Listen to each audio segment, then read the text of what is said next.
just before we officially kick off, I'd like to acknowledge that I'm certainly joining from the lands, and I believe Tess is as well, of the Turrbal Yagara people today, and acknowledge that we gather on unceded First Nations lands, and that we're very privileged to continue the work that we do and extending that to the Gadigal lands that Raina, Celine and Fei join us on today. My name is Georgia and I'm the director of Outer Space. I'm very delighted to welcome you all to the online sphere to talk about Ghost in the Machine, the Avatar, the makings of this show, and 3 out of 4 incredible artists, and one spectacular curator writer, Tess Bakharia, who has written the exhibition text for this show. So I'm just going to sit back and enjoy being an audience member and pass it over to Tess to kind of kick off and give us a bit more context about the show. Thanks so much, Georgia. My computer's just let me know my internet is unstable, so please let me know if I drop out or anything over the course of this chat. But yeah, thanks so much for that beautiful intro, Georgia. I'd also like to acknowledge the Turrbal and Yagara people and pay my respects to elders past, present and emerging. Thank you guys for having me to speak today. It's such a pleasure. And as Georgia mentioned, I wrote the text and it was such a joy to kind of unpack some of the themes that you guys are looking at. It's such a rich and diverse, I guess, like petri dish of how the internet unfolds in different ways. So I really, really enjoyed seeing that all come together in this space. I thought today we could kind of approach this through the lens of the text and really focusing on the idea of the avatar. And I guess for a little bit of background on the text, it's really looking at the different ways that you guys speak to the avatar as this kind of integral vessel or mode through which we access digital spaces. And really looking at how the kind of current climate of digital spaces offers these new kind of speculative potentials for us to kind of exist at this intersection between both the physical and digital worlds. So yeah, that's kind of my intro. I would love to pass to you guys to kick off and chat a little bit more about the avatar itself and how you interpret that concept.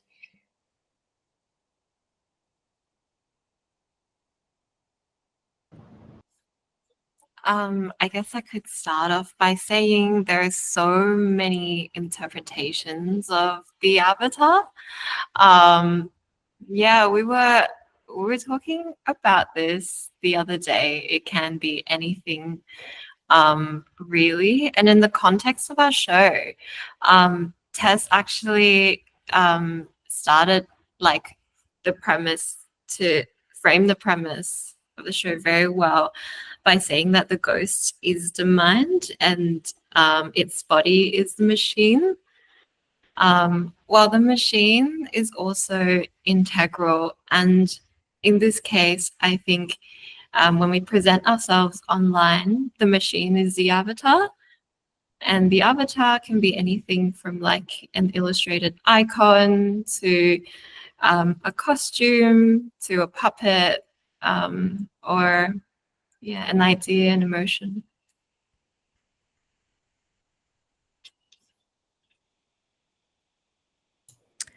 Yeah, I think like it was interesting because we went through a lot of different like kind of ideas for like the name of the show. Because we were thinking about like machines, shells, like stuff like that. We really kind of all came back to like these vessels that we can like place ourselves into as just that being the like umbrella for like an avatar. And that like it doesn't just mean that we're like, you know, we can like identify whether, but we can also like project ourselves onto it or like sympathize whether as like ways to like connect with these like avatars and vessels and then like kind of embody them through these like different methods, a little bit more like outside of the scope, I guess, of how like some people usually think about avatars. And I think also thinking about the idea of avatar or these mediums that help us to become or embody these avatars and the extension into that. It's like a way of extension to the body, or like a way of completing tasks that you can't do as your normal self. I think that kind of putting a mask on to become Batman is like, there's some kind of interesting thing to think about that. Like, think about the origin of the story and the kind of functions that the avatar wants to achieve as well. Yeah, so I'm just also I think it's kind of interesting that this whole show's original idea kind of originated from us just all work at Pari as co-directors and just kind of talking about popular culture or fictions after kind of our regular meetings. So it's interesting to work with friends as well. Like, I guess Avatar and digital culture all the times have kind of like a shared fan base, and it's like a shared community in that way as well, like Comic-Con, or like anime festivals. So I think that space is also really nice and warm. Yeah.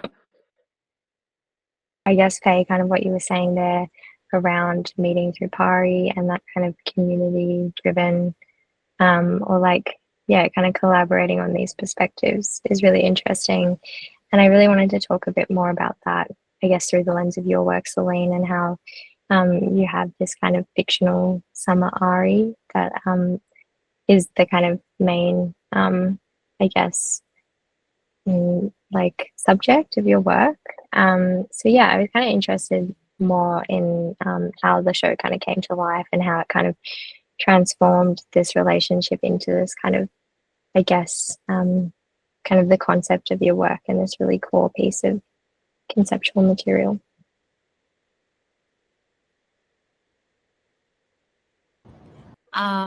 It's really interesting how I feel like the vision of Summer Ari in my work came to sort of represent our origin story in a way and offer people a glimpse into like the Ari that we all met at and worked at, because it's like a show that's interstate, and this artwork is just offering like a romanticized, yassified, as you said, glimpse into it. Yeah, my that's my initial thought. But more about community building. If you guys want to talk about it. I'm buffering.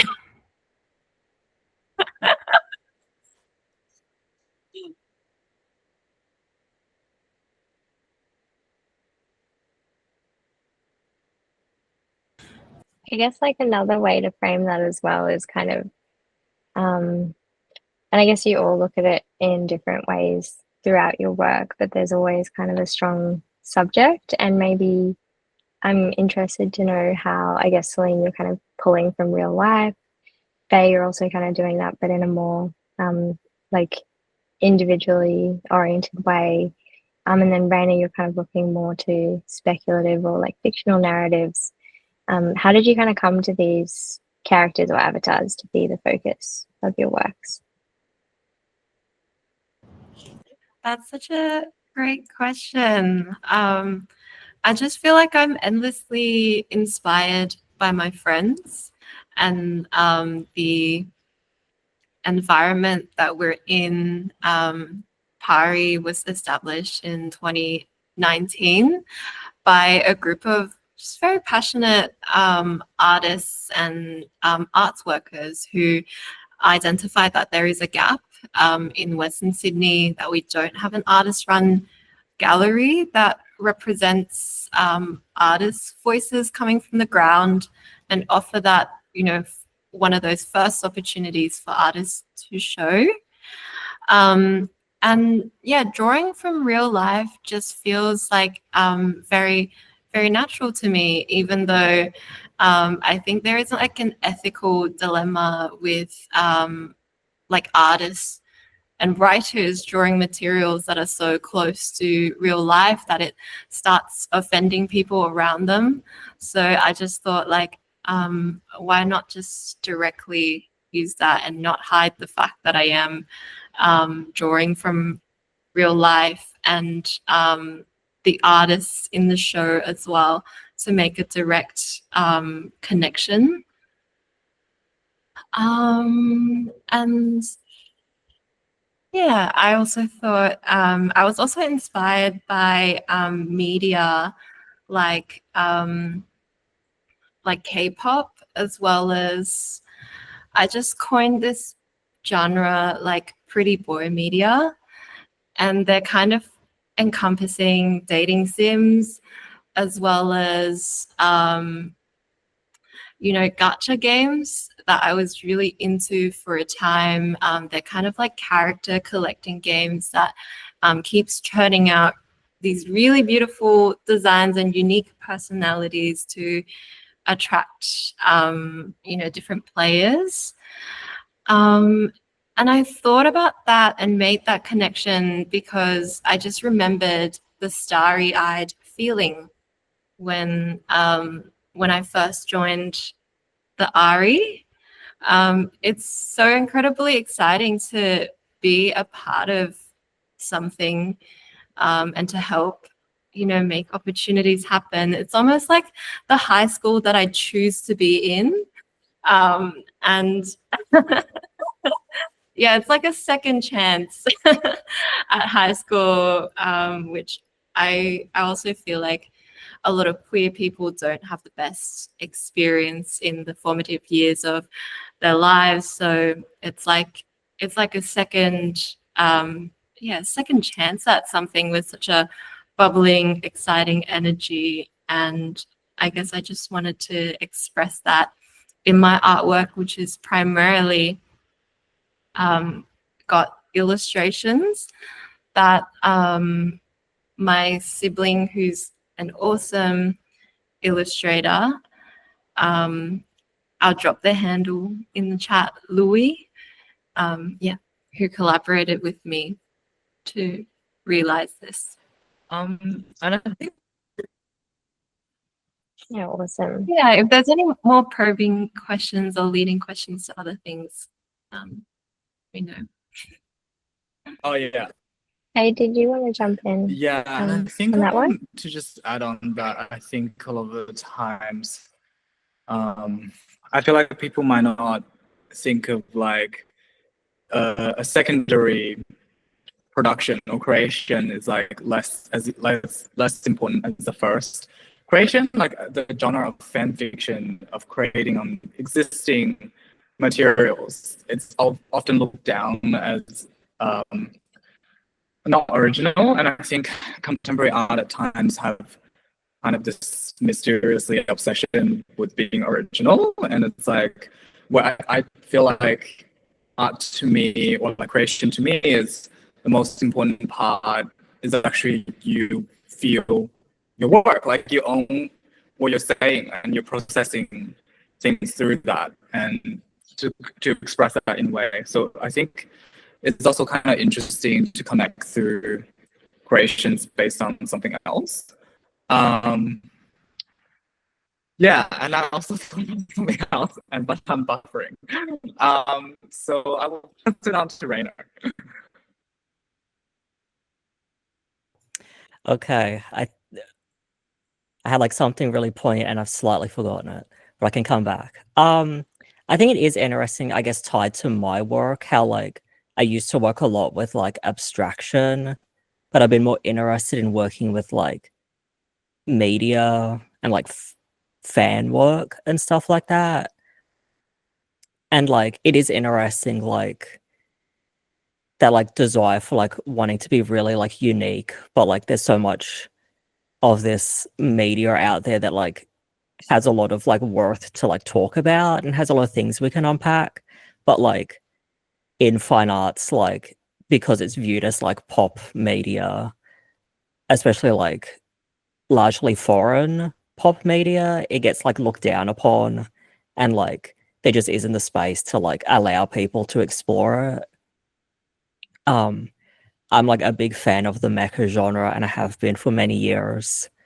But like the work was very much like based off my like experiences with like all the stuff that I've watched, but also and like played and stuff like that, but also like my experiences with like other people exploring it, especially a genre that gets like really politically charged, like seeing how other people interact with it and like those patterns is also really interesting. I think there's like so much there to like explore.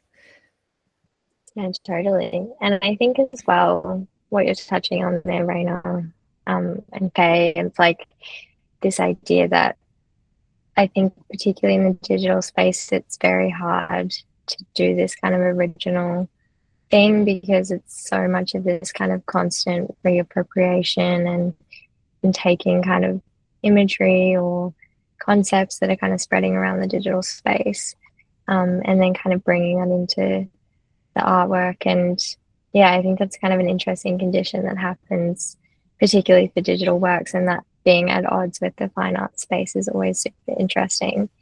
But I think it's amazing in the show how you kind of captured so many different references to different kind of cultural aspects that kind of occur online. I wanted to kind of go back a little bit to what you were saying, Celine, and I think I'll roll two questions into one here, but kind of thinking about Pari and the kind of Western Sydney scene and your identities kind of more broadly as like people of color, but also queer artists, and looking at how, I guess, Celine, what you said around this kind of reliving opportunities like high school or kind of bringing fiction as a role, as kind of like a mode to re-experience things or idealize things, I think is really interesting. So could you guys talk a little bit about how, I guess, your identities have informed the show, and then kind of the role of fiction in relating to that, I guess? Yeah, I think that's the power of fiction, right? Like there is room, so much room for broader representation when it's authored by, people with intersections to their identity, as well as a way to like create new-ish speculative worlds or completely new ones. I was really excited that our exhibition fell into Pride Month, which is like, I feel like so perfect for us. Yeah, and I guess on the flip side of the question of identity, when we first put this show together, we've noticed there's a problem of techno-orientalism in kind of the gallery context and the way a lot of shows are curated. Largely sometimes box Asian artists into just like a version of futurism, like a particular narrative, that puts us into the future. And the way that came about, I feel like, is a reaction to like a deeply racist history within cyberpunk. And that history continues to flow on, as you can see in the latest live action of Ghost in the Shell. Yeah, it's a problem to not see bodies represented. And that's kind of just a start, I suppose. Yeah.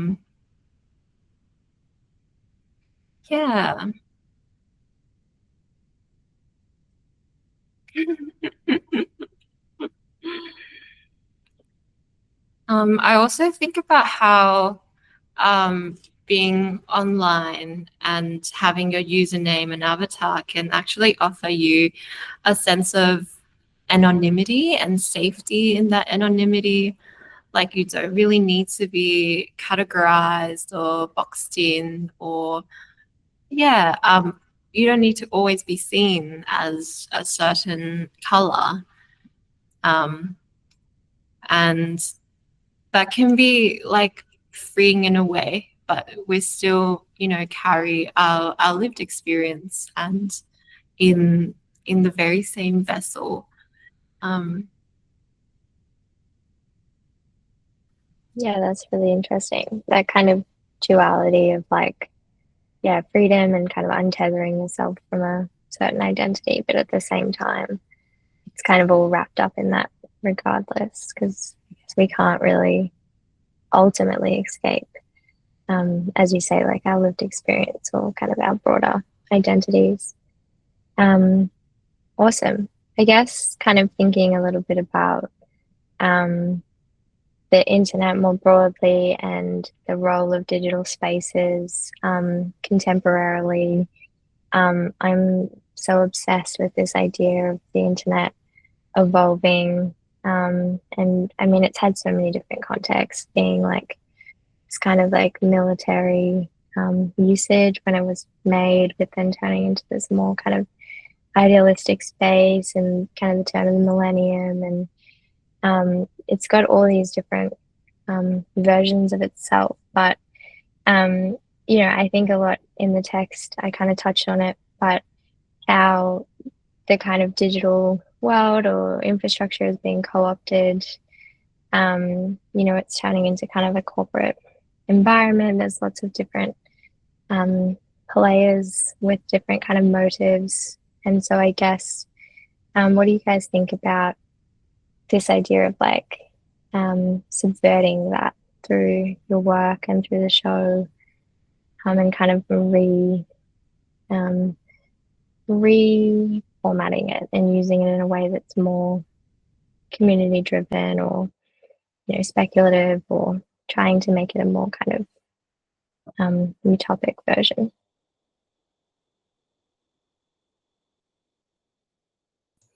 I think kind of related to like the previous question, like it's been interesting, I think, because I'm being trans, like the internet has like such an opportunity to be like a way to play around with yourself and like do things that you aren't as easy to do, like taking upon different appearances and like language around yourself in like a way that's like easy and doesn't have as much like commitment as like doing these things like in real life has, or like with other people that like aren't your like known friends and family, but also like, if you like select your gender and stuff, that still has to be like part of a categorized system made by a corporation or like some other organization. And like it is interesting, there's so much like overlap where like you can think this space is truly utopian, but like it is at its core like built up on like capitalist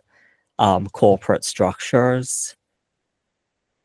And like you definitely can like have rebellion in those systems, but it is like interesting working whether like Celine mentioning like gacha games, those really do prey on like those are like hyper capitalist kind of hellscapes within their like frameworks, because like it's all about like paying lots of money to like have to gamble to try and get the character you want, and like everything's kind of built around that like kind of desire to like get people to spend money to like their own detriment, but also like that's very much where then you get like you can go into like fan spaces and have like a reprieve from that, which is like what I'm really interested in, of like that dedication to fan work and like rebelling from those systems and like breaking away from them.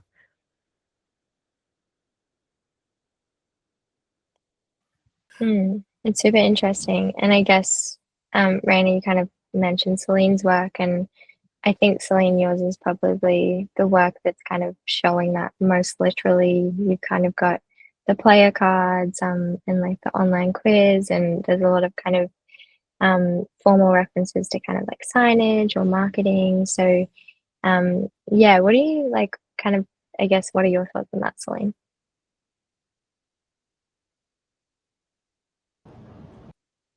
Yeah, I could add my thoughts.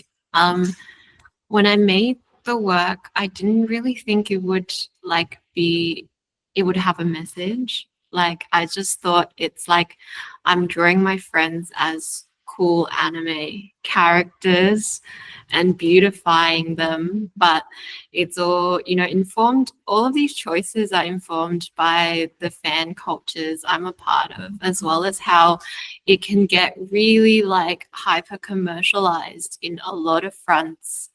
Like, I think there's a gambling element even in K-pop purchases with the photo card that comes with an album. And all of these sort of like micro forms of gambling is just like laced within, I feel like, youth culture and my personal memories of, for example, like growing up in Hong Kong, I would see these like coin operated machines that you can like twist and you get like an idol card like just at random. And then I get to trade these cards for like the like holographic cards that I wanted. Um, which is kind of like opening up a pack of Pokemon cards. And yeah, people get really excited about finding that special gem. While on one hand, there's this excitement and bubbling feeling of when you're curating your identity by collecting stuff, but it's also part of that very capitalist structure to keep you spending and invested in these made up personalities that, yeah, I would even say like idols are highly manufactured to keep you interested and invested and entranced, and to keep you spending as well.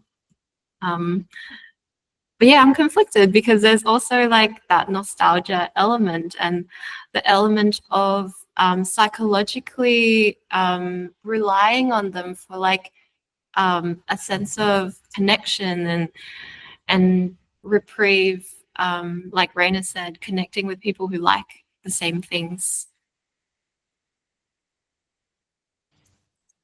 For sure. It's super interesting. We're such like a material kind of world, and it's kind of like the language that we speak oftentimes. Hey, I might pass to you. Did you want to add on that one?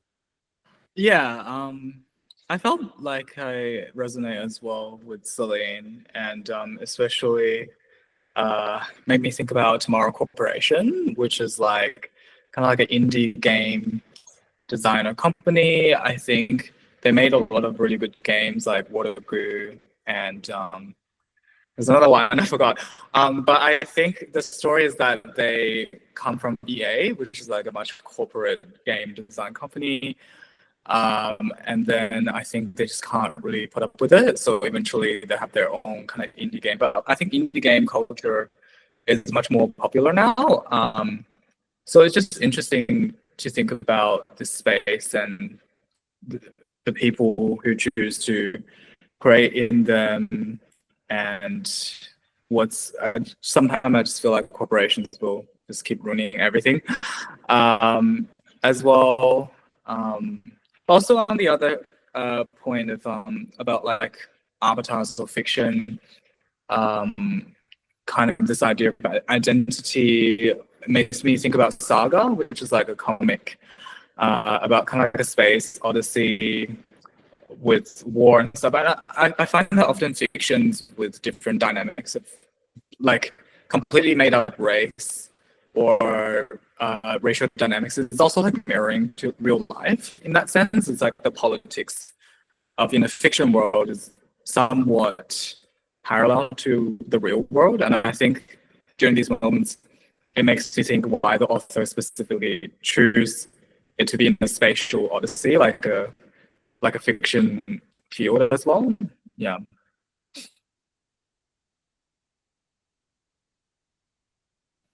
Yeah, super interesting. And I guess it can be quite a process of like the digital mirroring the real world and vice versa. And it kind of becomes this real culmination of truth and fiction. And I guess that happens a lot kind of just in the art space as well. Like life mirrors art and vice versa. So yeah, I love the kind of complexity that it brings. And I think it's a great way for us to kind of examine real life through a digital lens and kind of sometimes when it's a little bit more simplified or fictionalized, we can see it a lot clearer, which is quite interesting.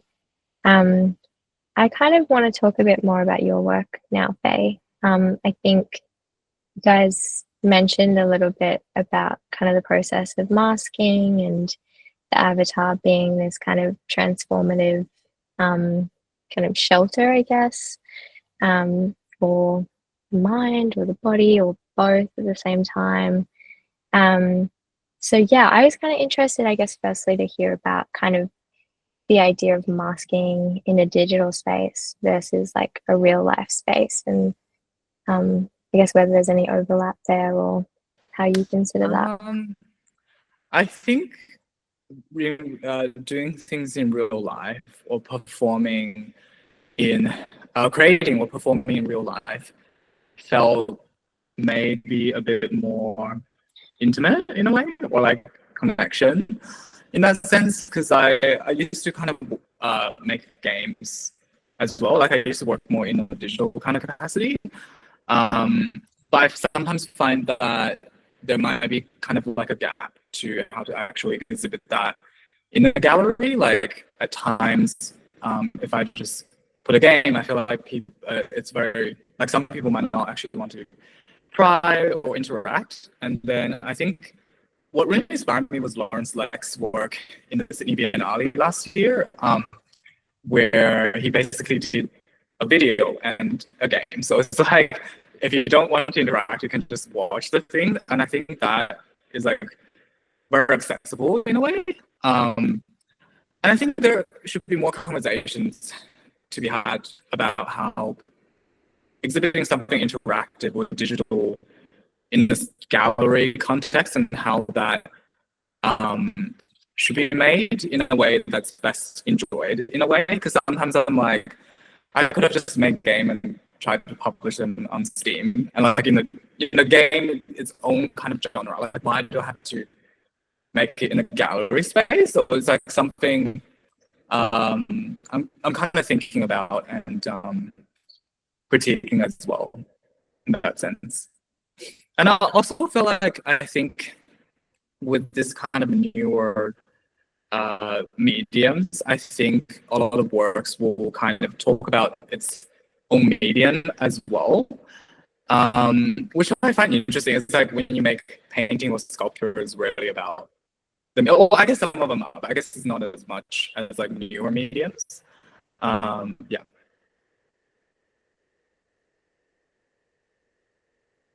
Yeah, totally. And I feel like that's kind of the age-old problem for digital artists and in the gallery space particularly, like getting the audience to interact. People, I think it requires a certain type of audience who's already subscribed to that type of art, and other people find it kind of a bit of a barrier.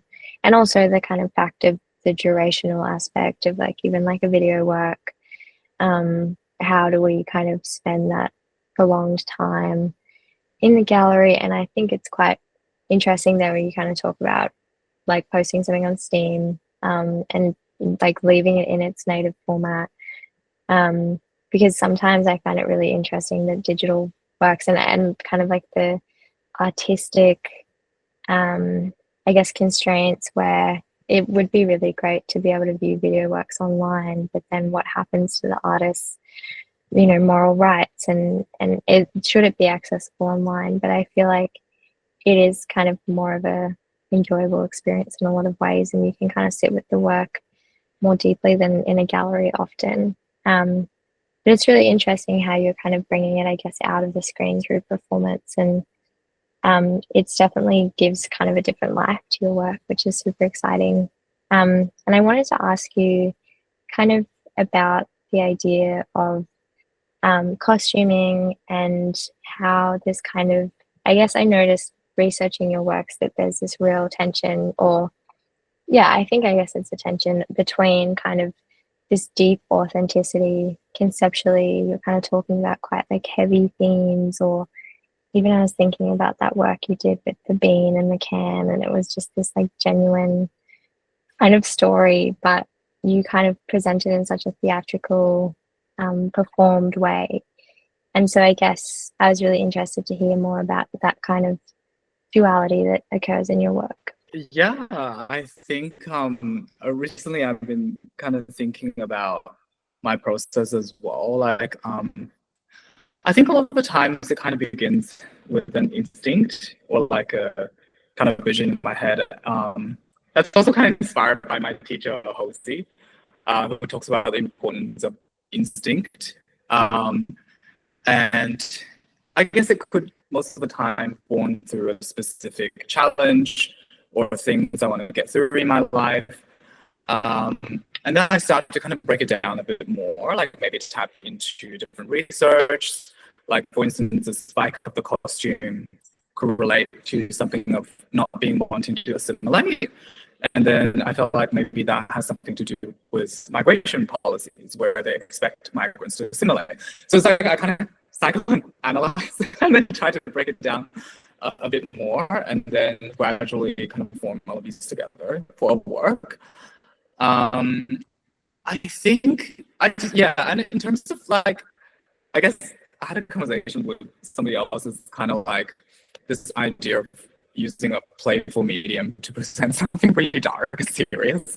And I think there could be kind of like maybe like a presentation value into that. But to me, I just feel like the idea of choosing something playful, it just like naturally speaks to me, as these are mediums that I'm familiar with growing up. As well, yeah. And I would like to pass it on to others.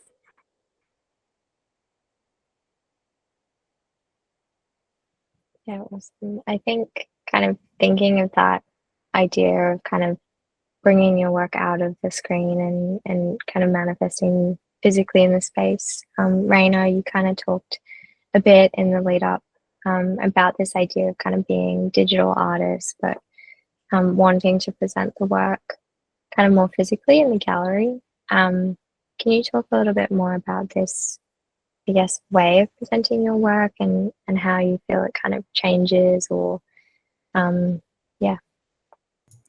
Yeah, I've definitely been interested in like, it was like in a book that I read like ages ago, about like digital artwork and how like it was with was it, I forgot his first name, Bridal. He did the like tape markings of like drones on the streets of like London, and like there was like a part in that book that mentioned that like people will like forget the physicality of like technology, and like that experiences of like the internet and of digital medium is like ethereal in people's heads, because like you don't see like the servers where like all these cloud like things are uploaded and stored, or like you don't see the like underwater cables that connect like countries together to like facilitate having the internet. And it was like that combined with like a lot of the things that I like about the mecha genre are all very like tactile.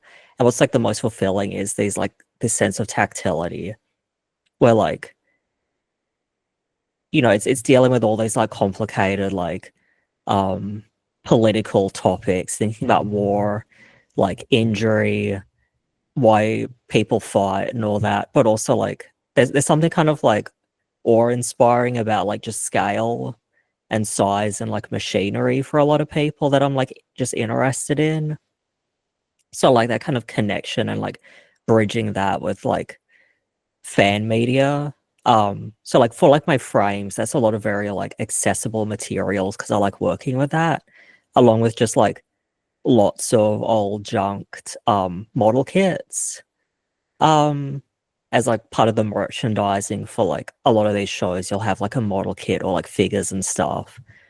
And I like that, like connecting all these ideas of like thinking about like mud and detritus of like the aftermath of war with like all these kinds of junked machines, but there's also something like mesmerizing about just like all these different textures.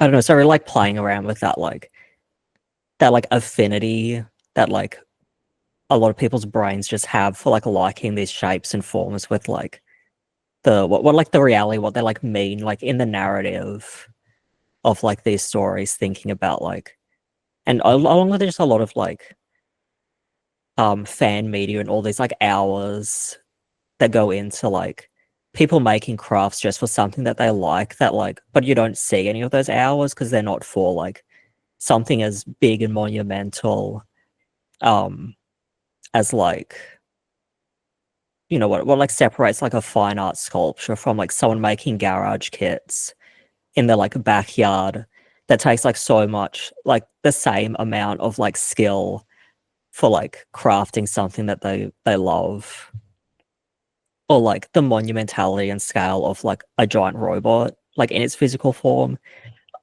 combined with it being like a machine of war that is very good at killing people. Yeah, there's just something like interesting about those like tensions that like I'm interested in exploring further. For sure.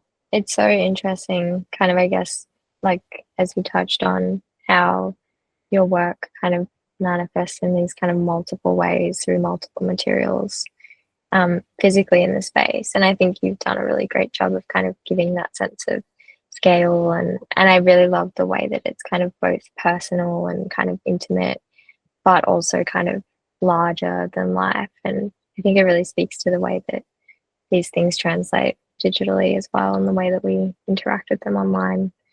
Yeah, I was going to ask as well, I think, kind of at the start, you were talking about the kind of physicality of the internet and the cloud. And that's something I think a lot about, this kind of, I don't know, kind of wrapped up in kind of climate anxiety, and the fact that actually the internet is probably contributing a lot. We've kind of seen with the rise of AI recently that this kind of like not a really considered use of technology, and what that might lead to for us, even just like fundamentally, like environmentally, this kind of amount of destruction that can occur from these things that we kind of don't pay a second thought to.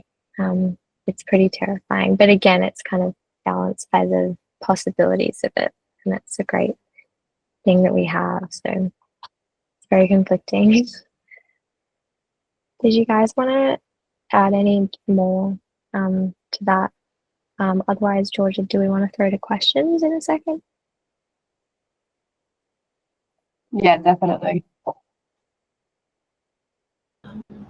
Yeah, there are so many like potent observations and points that you have mentioned, Tess, as well as these are being explored very much in more in depth in your text, and we really, really appreciated your critical perspective, and yeah, I also feel like the artist is just such a small thing in the machine. And we're just making works that in our own ways reflect our experiences on the internet, and some of them almost draw from a time, or when we physicalize these artworks, we almost archive the time. So thank you for your generous interpretations. Yeah. My pleasure. Thanks so much for your work. It's really awesome. And yeah, I love seeing it all in kind of one spot. It kind of resurfaces a lot of these ideas around the internet and kind of brings it back into people's minds, which I think is really great. Awesome. Are there any questions from our audience? I have a question. It's been a really enjoyable experience watching people come into the gallery and complete your quiz, Celine. And I think it was like a highlight at the opening to watch people get really into answering the questions, or at moments they were actually quite shy having other people around, like watching them answer questions. And I know that there's been this like continual question that you've been provoking through promotional material, but also in your exhibition at large, about, am I more real? Sorry, there's a fire truck going past outside. I don't know if you can hear it. This question of, am I more real when I'm projecting? And it's been this interesting moment where I've watched, I don't know, people come to it and perhaps ask themselves that question, or can I discover more about myself, about the real self through the digital?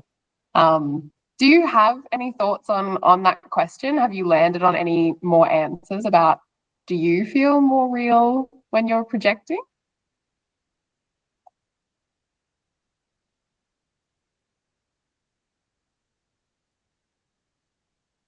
I think you're still on mute, Celine. It was bound to happen at some point. We've done really well. Only at the end, but I just said I love the thinking emoji that popped up, because that is me right now, and I'm very much welcoming like other artists to answer this question as well, because it's just so deep and thoughtful. Thanks, Georgia. Yeah, I think that situating the self in an artwork or even in digital media is really interesting to think about, because on one hand we have the ability to curate an image of ourselves based on repurposing images and the images that we identify with.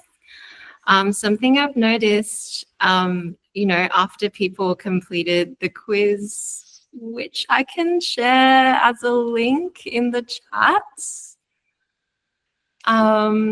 So for anyone who hasn't been able to come to the gallery, this was presented on a computer, but you can also scan a QR code to do it on your phone. I find that this quiz kind of just takes you through fiction, like a fictional world.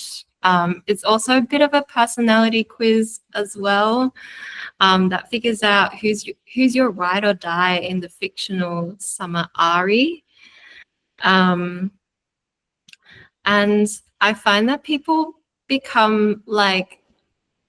identify with the characters that they get from the quiz, while on one hand they might not be someone who they're originally drawn to, and some people feel like, oh, I like them now since I got them, or vice versa.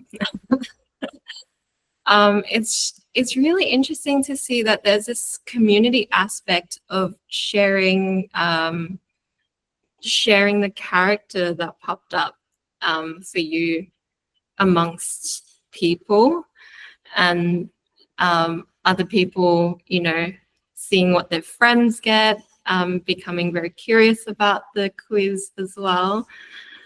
So in a way, I feel like fan fiction is inherently built around a community of people who enjoy extensions of the original media.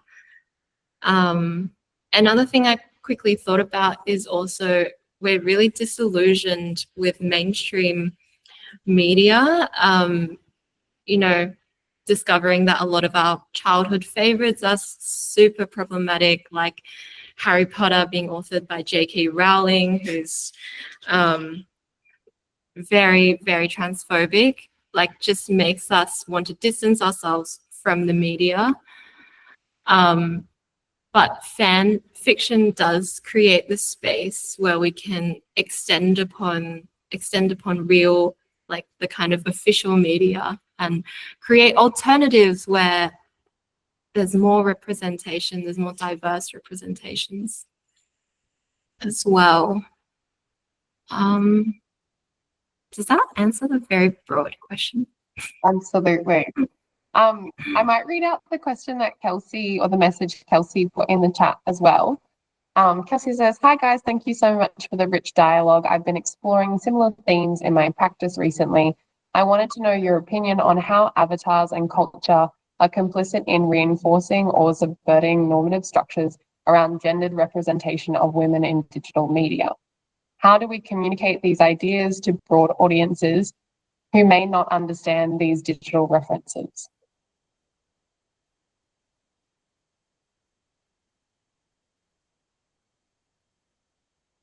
Great question. This is such a great question. I'm the only woman in amongst this group of artists, but I don't feel like I should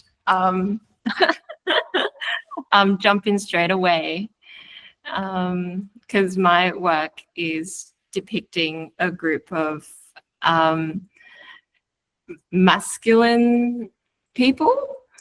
But I have thoughts about this, but I might take a back seat for now. I got to do thinking emoji now.